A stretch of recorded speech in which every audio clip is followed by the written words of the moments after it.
Assalamualaikum warahmatullahi wabarakatuh. Apa kabar anak-anakku kelas 9? Berjumpa lagi dengan Bu Maret ya. Ibu adalah guru IPA kalian di kelas 9. Untuk hari ini Ibu tidak perlu berkenalan karena kita sudah pernah kenal di kelas 7. Baiklah anak-anak, pelajaran hari ini bisa kita mulai. Sebelum kita mulai, kita berdoa terlebih dahulu.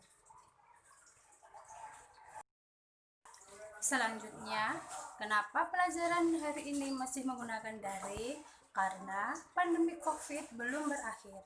Jadi, Ibu berpesan untuk kalian tetap di rumah, rajin cuci tangan dengan sabun, jaga jarak, dan kalau terpaksa harus pergi keluar rumah, jangan lupa menggunakan masker. Nah, untuk materi IPA nanti ada 5 bab. Yang pertama, sistem reproduksi pada manusia. Yang kedua, sistem perkembangbiakan hewan dan tumbuhan. Yang ketiga, pewarisan sifat. Yang keempat, listrik dinamis. Yang terakhir, listrik statis. Untuk yang mengajar IPA nanti ada 2 guru. Yang pertama Bu Maret, yang kedua Bu Harsi. Bu Maret akan mengajarkan 3 bab. Yang pertama tadi adalah sistem reproduksi, sistem perkembangbiakan tumbuhan dan hewan, dan pewarisan sifat. Baiklah, kita mulai saja ya anak-anak. Kita mulai dari bab 1 yaitu sistem reproduksi pada manusia. Anak-anak, pernahkah kalian berpikir bagaimana kamu dapat berada di dunia ini? Berapa lama kamu dalam kandungan ibu? Dan kalian dapat nutrisi dari mana selama berada di dalam kandungan? Kalian tentu tertarik bukan untuk mengetahui jawabannya? Maka dari itu, ikutlah pelajaran hari ini dengan penuh semangat. Anak-anak tentu masih ingat bukan pelajaran IPA di kelas 7 tentang organisasi kehidupan. Organisasi kehidupan yang urutan yang pertama adalah sel, yang kedua adalah jaringan, yang ketiga adalah organ. Organ berkembang menjadi sistem organ, yang kelima menjadi organisme. Nah, organisme itu adalah makhluk hidup termasuk kita. Nah, jadi asal mula kita adalah dari sel. Karena ini materinya sistem reproduksi, asal mula kita adalah dari sel sperma dan sel telur ibu dan bapak kita.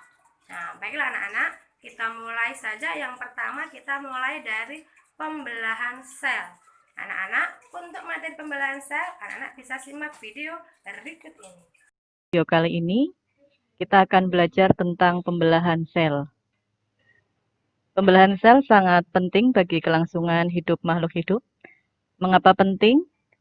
Alasan sel mengalami pembelahan yang pertama yaitu untuk pertumbuhan, kedua untuk perbaikan, ketiga untuk reproduksi. Kita bahas satu persatu. Untuk pertumbuhan, semakin banyak sel pada makhluk hidup, maka semakin besar ukuran makhluk hidup tersebut. Yang kedua, untuk perbaikan. Perbaikan jaringan yang rusak pada tubuh adalah hasil dari proses pembelahan sel. Ketiga, untuk reproduksi. Pada proses reproduksi seksual diperlukan sel kelamin untuk membentuk individu baru yang dilakukan dengan cara pembelahan sel. Pembelahan sel dibedakan menjadi 2. Yang pertama pembelahan mitosis, yang kedua pembelahan meiosis. Kita bahas pertama, pembelahan mitosis. Terjadi pada sel tubuh atau sel somatik. Kedua, menghasilkan 2 sel anakan yang mempunyai karakter identik dengan sel induk. Selanjutnya, fase-fase pembelahan mitosis.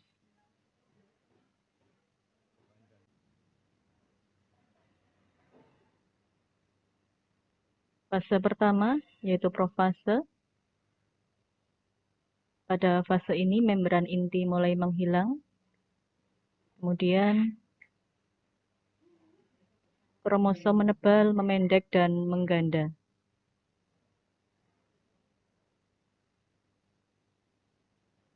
Fase kedua yaitu metafase.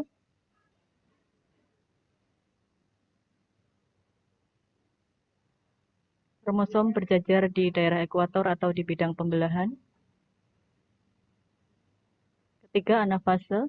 Kromosom bergerak menuju kutub yang berlawanan dan kedua kutub sel memiliki jumlah kromosom yang sama. Selanjutnya, telofase.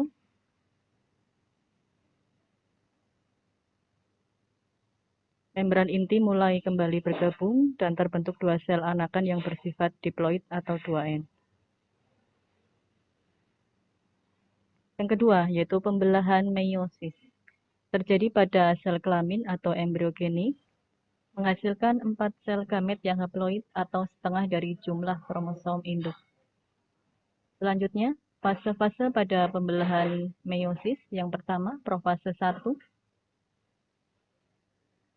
Pada fase ini, membran inti mulai menghilang, kromosom menebal, memendek, dan mengganda. Fase yang kedua yaitu metafase 1. Pada fase ini kromosom berjajar di ekuator sesuai homolognya dan memungkinkan terjadinya pindah silang. Fase yang ketiga, anafase 1. Pada fase ini kromosom bergerak menuju ke kutub-kutub yang berlawanan.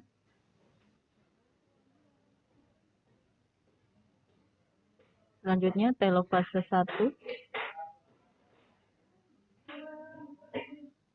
Pada fase ini kromosom homolog memisah dan bergerak ke kutub yang berlawanan. Membran inti mulai terbentuk kembali dan terbentuk dua sel anakan yang bersifat haploid atau N. Selanjutnya, profase 2. Pada fase ini, membran inti mulai menghilang. Kemudian metafase 2. Pada fase ini, kromosom berjajar di ekuator atau di bidang pembelahan. Anafase 2. Kromosom bergerak menuju ke kutub-kutub yang berlawanan. Selanjutnya, fase yang terakhir yaitu telofase 2. Pada fase ini, membran inti terbentuk kembali dan terbentuk 4 sel anakan yang bersifat haploid. Demikian pembelajaran kali ini. Sampai jumpa di video selanjutnya. Terima kasih. Assalamualaikum warahmatullahi wabarakatuh.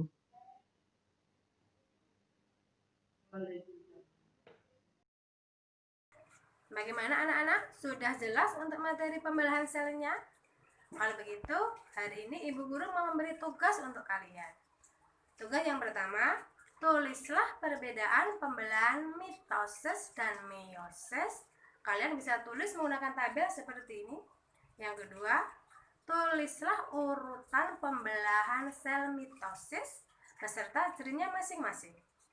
Tugas bisa kalian tulis di buku tugas kalian, kemudian foto dan kirim lewat WA Bu Guru berikut ini. Oke.